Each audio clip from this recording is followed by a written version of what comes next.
To talk a little bit about this Trump Denmark spat.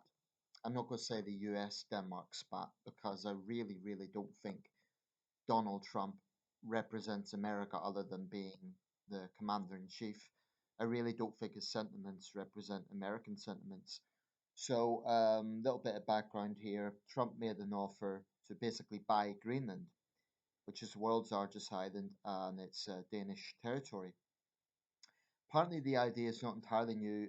Harry Truman pondered on the idea during his tenure, but it never obviously came to fruition. Well, Trump has had a tantrum and said that the rebuke from Prime Minister Mette Frederiksen, and I hope I'm pronouncing that correctly, was nasty, but she labeled the idea absurd. And she was subsequently sorry that he'd called off a state visit to Denmark. Well, it is absurd. I mean, just imagine if a European country proposed buying Alaska. Trump has tried to turn it into, oh, well, it's not a swipe at me, it's a swipe at the United States of America, and you don't do that on my watch. This is bully boy language. And the fact that I mean, it's such, it's so in keeping with this president. I mean, this is at a time when he falsely claims that Russia was expelled from the G8 because Putin outmaneuvered and outsmarted Obama. The reality, of course, is that Russia was expelled because of its behavior in annexing Crimea. So, at a time when Trump is humoring the idea of letting Russia back in, he's insulting Western allies yet again. And I'm just going to say this bluntly, I think this president is an absolute disgrace. He's a disgrace who cannot be trusted to maintain Western stability, frankly. When he is so adept at denigrating Western allies, and he is so thin skinned that he takes every disagreement as a personal slight, it's it's a bad joke. I mean, I remember when Bush was in office, Bush was a controversial president, particularly over the Iraq War, and remains so. But even in the most tense times, at, around 2003, when Bush was having tense relations with Jack Chirac, for example, even in those times, I don't recall such disrespect for Western allies. And for Trump to try and turn it into, oh, it's a swipe at America, no, it's not.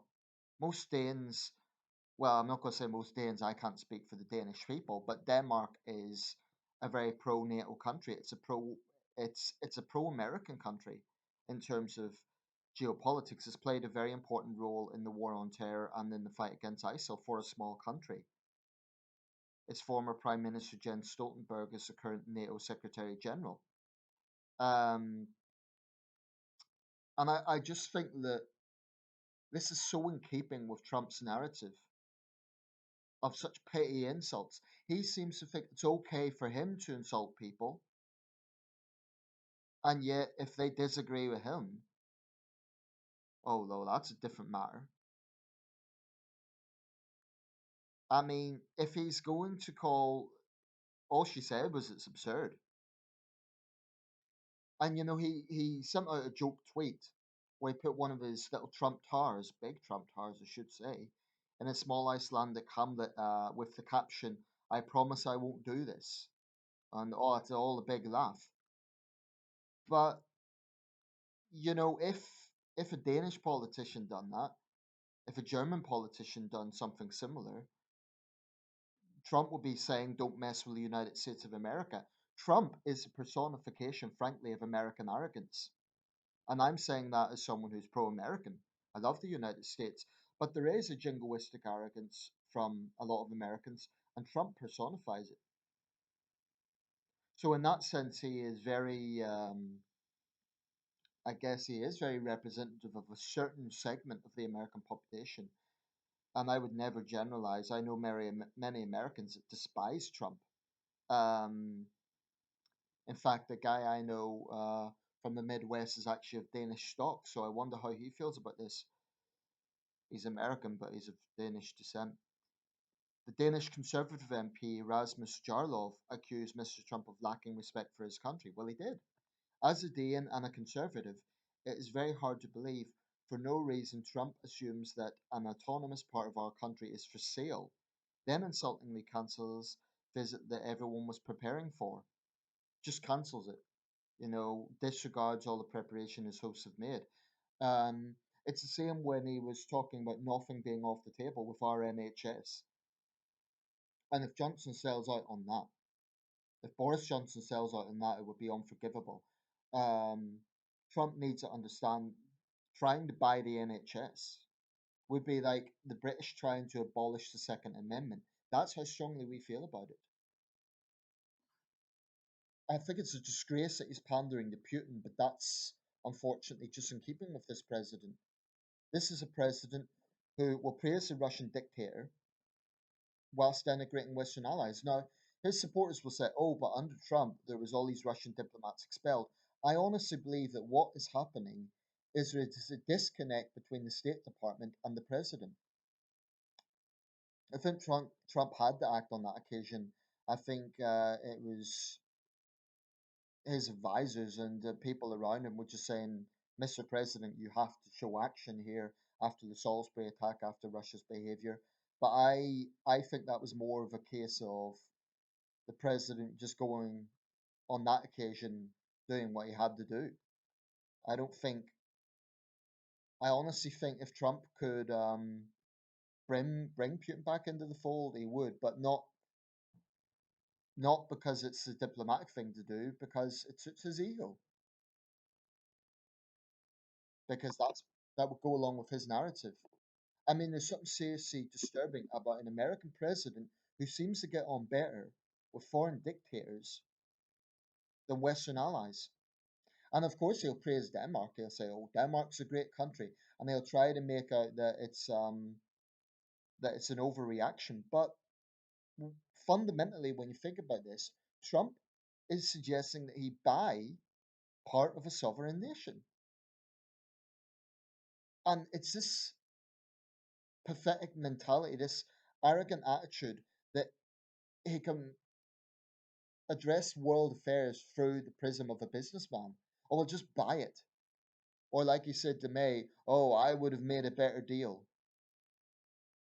Everything is through the prism of this ruthless businessman type persona. But that's not the way world affairs work. Countries are not companies, they're not organizations. So I think it's significant that this is United Danes, left, right, and centre. Conservatives, liberals, centrists, socialists. It's united all Danes, understandably so.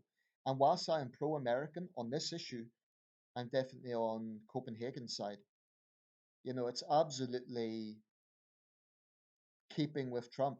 I remember at the end of the Bush Jr. presidency, there was this calendar full of Bushisms. The number of insults that Trump has come out with, you could make a whole calendar of Trump insults. And it's no longer a joke. I hope beyond hope this man is defeated in 2020. I think he's a disgrace. I think he's an absolute disgrace. I think he's the worst president in my lifetime. And I know the US economy is doing relatively well. And if the Democrats don't find someone who I think they need to go for a moderate, because if they go for someone who's seen as too left wing, that will only backfire. Um, I'm realistic. I know there's a chance he'll be re-elected, and that's really unfortunate because I think he's a disgrace. Um, and what people need to understand is critique of Trump. Yes, he's head of state, and yes, we respect he's head of state, but Trump doesn't equal America. And in my opinion, the sooner this man is out of office, the better. I really think he cannot be trusted. His attitude to the Hong Kong crisis was, I'm sure they'll sort something out. Only recently has he been talking about bringing the trade war into it. But again, it all comes down to money, not human rights, not human liberty. I don't think Trump gives a damn about human rights. And I don't think he has an impulse of human liberty in the way that figures like Kennedy and Reagan and numerous other American presidents, Republican and Democrat, have had. Despite all their faults, plenty of skeletons in their closets, no doubt about that. But there is something fundamentally shallow about Donald Trump. Anyway, it's just one thing after another. What's it going to be next week? What other country is he going to insult?